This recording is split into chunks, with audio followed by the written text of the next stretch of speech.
कर्जत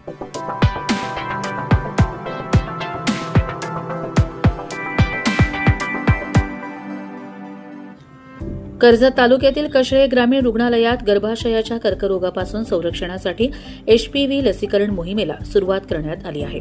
14 ते 15 वयोगटातील मुलींना हे लसीकरण दिले जात असून सरकारी रुग्णालयात ही सेवा पूर्णपणे मोफत उपलब्ध आहे। या मोहिमेचा शुभारंभ तालुका आरोग्य अधिकारी डॉक्टर नितीन गुरव आणि वैद्यकीय अधीक्षक डॉक्टर बाबा कालेल यांच्या उपस्थितीत झाला। सार्वजनिक आरोग्य विभागाच्या उपक्रमांतर्गत ही लस देऊन मुलींना गर्भाशयमुख कर्करोगापासून संरक्षण देण्याचा उद्देश आहे। लसीकरणासाठी शालेय मुलींमध्ये जनजागृती केली जात असून पालकांच्या संमतीनंतरच लस दिली जाते। 9 एप्रिल रोजी श्रावणी घाग आणि तनया बोराडे या 2 मुलींना लस देऊन मोहिमेची सुरुवात झाली। सध्या केंद्र सरकारमार्फत 9 ते 14 वयोगटातील मुलींसाठी शाळा व सरकारी आरोग्य केंद्रांमध्ये मोफत लसीकरण मोहीम राबवली जाते। अधिक माहितीसाठी जवळच्या शासकीय रुग्णालयाशी संपर्क साधण्याचे आवाहन करण्यात आले। या उपक्रमामुळे मुलींमध्ये कर्करोग प्रतिबंधाबाबत जागरूकता वाढण्यास मदत होणार असून आरोग्यदायी भविष्यासाठी हे महत्त्वाचे पाऊल ठरणार आहे।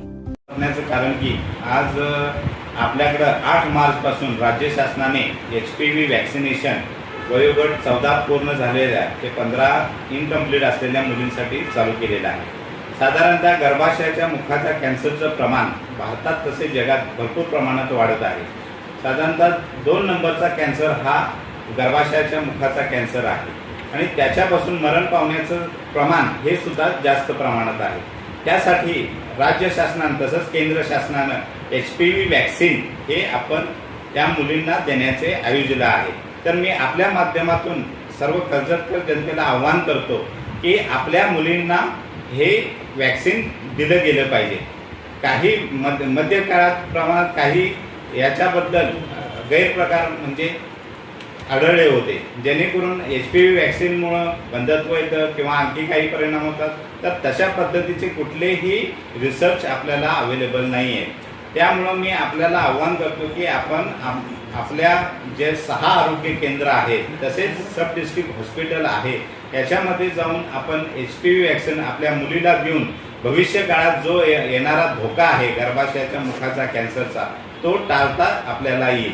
धन्यवाद। डॉक्टर साहेब, यामध्ये किती रुग्ण तुमच्या लाभार्थी किती आहेत? आपल्या कर्जत तालुक्यात साधारणतः ग्रामीण भागात 2017 लाभार्थी आहेत, तसेच शहरी भागात साधारणतः 300-350 मुली आपल्या लाभार्थी आहेत। आणि आपल्या ज्या मेडिकल ऑफिसरना आपण तशा प्रकारे सूचना दिलेल्या आहेत की आपले लाभार्थी तयार झाले तर त्यांच्या पालकांचा कन्सेंट घेऊन आपण ते प्राथमिक आरोग्य केंद्रात त्यांना ही लस मोफत आपण दिली जाते।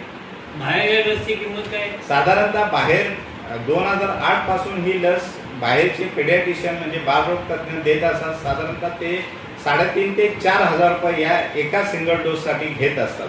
त्यामुळं मी आपल्याला सर्वांना आव्हान करतो की ही शासनाने मोफत लस आपल्यासाठी पुरवण्यात आलेली आहे, तर ही लस आपण घेऊन आपल्या ज्या मुलीचं भविष्य आहे ते आपण सिक्युअर करण्यात यावं। माझं नाव श्रावणी गणेश झाग। मी HPV लस घेतलेली आहे। मला काही त्रास झाला नाही आणि माझी अशी इच्छा आहे की सगळ्या मुलींनी घ्यावी ती लस। तनया किसन वराडे, शाळेचं नाव मान्य भाऊसाहेब राऊत विद्या मंदिर कशळे। मी HPV लस घेतली, तुम्ही पण घ्या। कर्जत लाईव्हसाठी रामदास माळी, कशळे।